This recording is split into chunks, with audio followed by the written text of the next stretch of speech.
راوی کہتا ہے میں نے مولا امام رضا علیہ السلام سے سنا کہ مومن بغیر 3 خصلتوں کے نہ ہوگا۔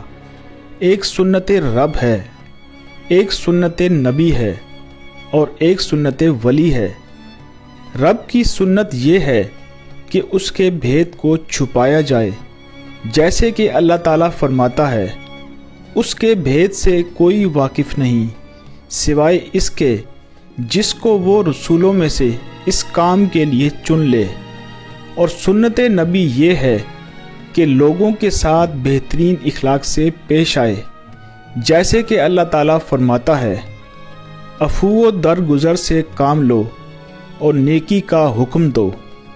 اور سنت ولی یہ ہے کہ مصیبت اور سختی میں صبر کرے۔